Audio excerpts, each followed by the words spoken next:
Hola, el día de hoy vamos a hablar sobre el filósofo alemán Friedrich Nietzsche. ¿De qué vamos a hablar el día de hoy? Primero la introducción, que va a ser quién fue Nietzsche. Segundo punto que vamos a tocar va a ser sus factores de pensamiento, su situación económica, el tema en el que vivió, el lugar donde vivió. Tercer punto que vamos a tocar va a ser su proyecto filosófico. El cuarto punto es el conocimiento y el segundo la religión. Entonces, vamos allá. Bueno, Nietzsche fue un señor alemán que nació el 15 de octubre de 1844 y fue filósofo, fue compositor musical y fue poeta. Entonces, se puede ver de lejos que era un señor que se dedicaba al arte y tenía una forma peculiar de pensar. Aquí tengo unos datos curiosos y uno de ellos que claramente habla sobre Nietzsche como persona, que se recalcaba mucho que estaba loco. Nietzsche de muy chico se quemó a propósito la mano por el simple hecho de que, de que le confesaron que los superhéroes no existían.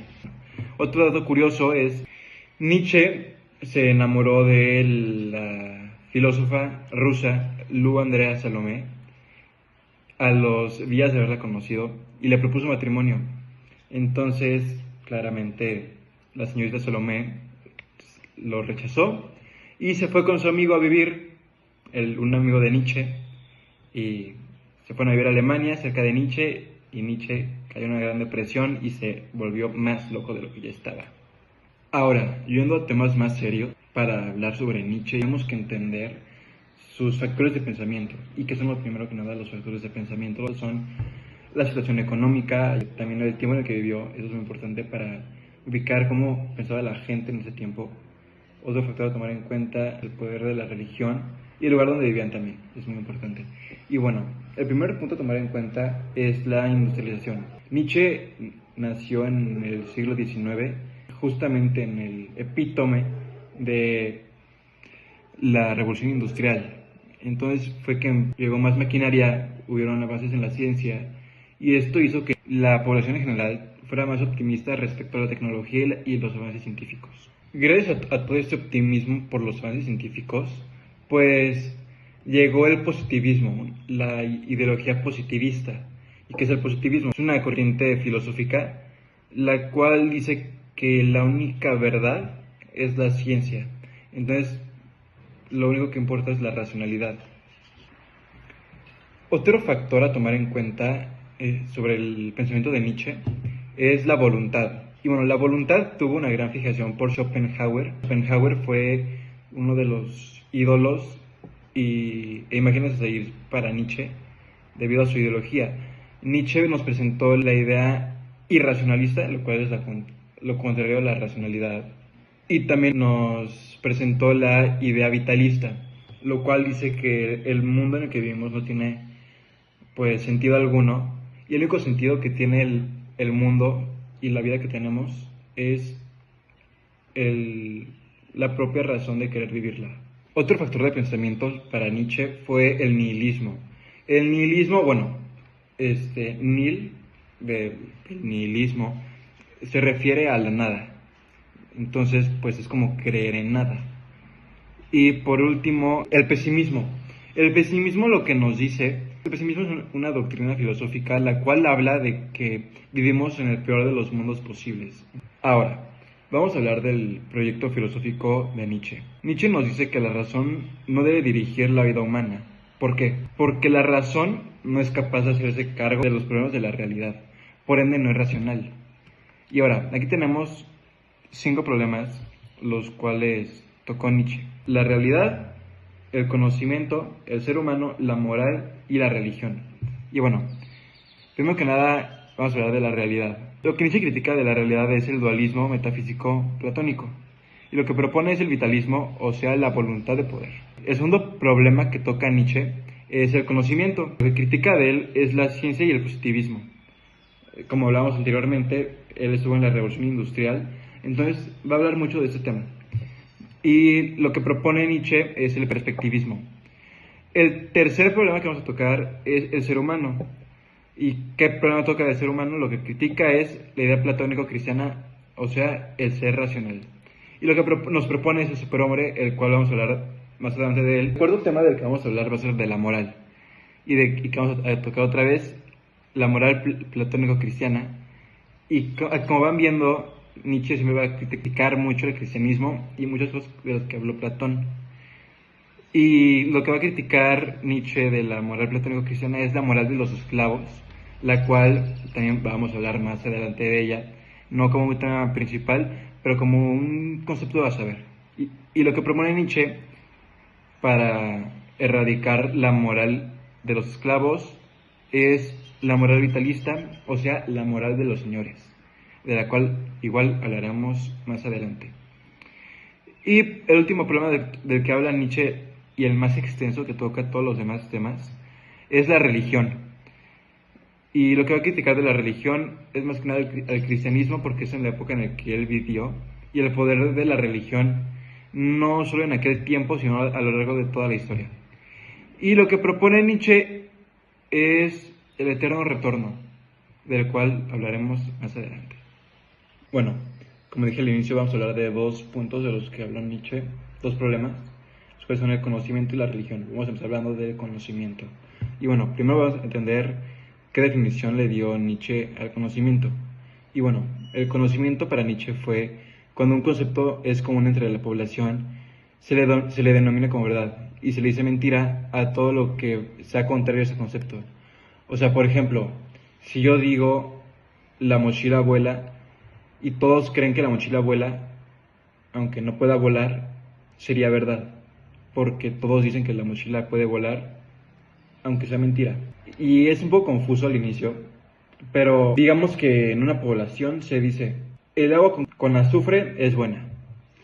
Y todos creen eso, pero 3 personas dicen que no, pues se le denomina como mentira, porque va en contra de lo que la mayoría piensa.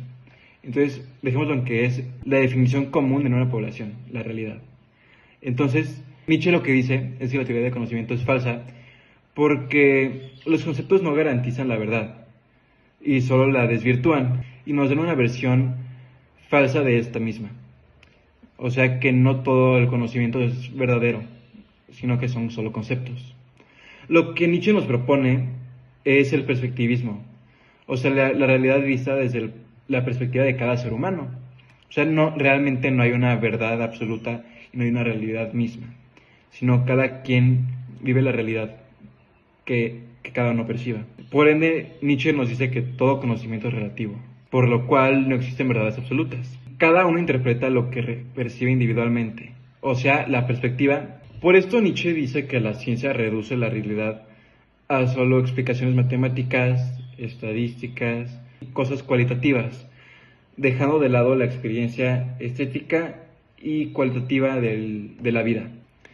Por esto es que Nietzsche, frente a la razón, nos propone la intuición como fuente de conocimiento para así tener una percepción mejor de la realidad.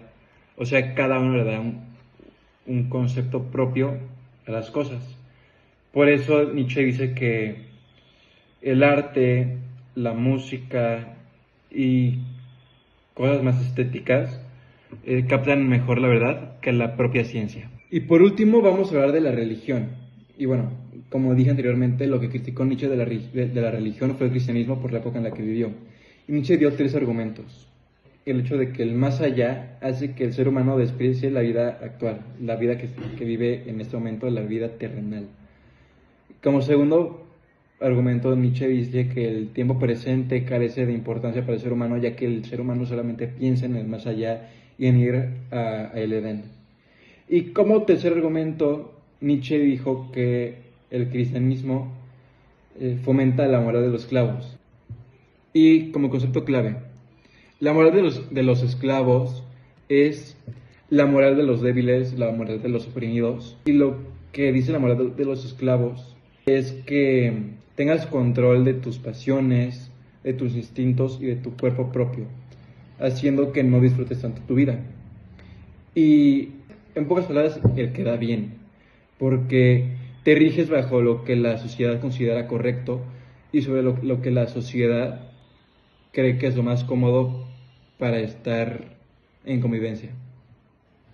Y bueno, uno de los argumentos de Nietzsche sobre la religión es que al no demostrar la existencia de Dios, pues hace que se desvanezca la creencia en él. Por esto es que Nietzsche no considera que Dios no existió, sino que considera que Dios ya murió. ¿Y a qué voy con esto? Nietzsche nos propone la idea de que el suceso que marca el punto de inflexión en la historia humana no debería de ser el nacimiento de Cristo, sino que debería de ser la muerte de Dios. Por eso Nietzsche, durante su ideología y sobre lo que dijo siempre, pues se hizo mucho énfasis en la muerte de Dios, en que Dios ya está muerto, ya que esto es la condición indispensable para el superhombre y la moral de los señores. La moral de los señores es aquella que hace que uno se rija ante sus propios valores y que uno viva la vida rigiéndose a base de lo que desea y a base de sus instintos. Y otro concepto que debemos tocar es el superhombre. El superhombre vive bajo sus propias creencias, sus propios valores, así como la moral de los señores. Para ser un superhombre tienes que seguir la moral de los señores. ¿Por qué? Porque vive eliminando las creencias anteriores, como lo son la religión, el conocimiento, la antigua moral, y él tiene su propia moral y vive acorde para disfrutar su vida. Y bueno, regresando a lo que es la religión, pues vamos a hablar primero de las consecuencias de la muerte de Dios. La muerte de Dios nos llevó a la negación de los valores en los que anteriormente se creía y a la concientización de haber vivido en una mentira, ya que Dios ha muerto, entonces por ende vivimos una mentira de que Dios no es totalmente omnipotente. Dios depende de la creencia en Él, ¿ok? Esto provoca un estado de nihilismo, como lo tocamos anteriormente. El nihilismo es la creencia en el nada, ya que el individuo se queda en la nada absoluta y sin una razón de vivir, ya que en aquel tiempo se vivía acorde a Dios. El ser humano dependía de Dios. Y por eso Nietzsche hace que surja la necesidad de buscar algo bueno de la muerte de Dios. ¿Y qué es algo bueno de la muerte de Dios? Una cosa positiva de la muerte de Dios es contrario al nihilismo, el nihilismo positivo. Y bueno, resumido, el nihilismo positivo es lo contrario al nihilismo. Y dice que el nihilismo positivo es el tránsito hacia la nueva humanidad, o sea, el superhombre. Y después de la muerte de Dios, y con esto que vino el nihilismo positivo, se nos propone un eterno retorno de lo idéntico. O sea que todo deberá de suceder otra vez como lo hizo anteriormente. Para concluir, Nietzsche nos dice que debemos de vivir la vida que deseamos vivir 1.000.000 de veces y que le disfrutemos al 100%, porque debido a que no hay un más allá y no hay algo bajo lo que tengas un premio o un castigo, pues dice que vivas la vida como la deseas vivir y ese será tu premio o tu castigo, que disfrutas tu vida o no, porque esto es lo que harás durante el resto de la eternidad. O sea, como una conclusión y como un mensaje que nos deja Nietzsche, vive la vida que siempre vas a desear para que puedas ser feliz.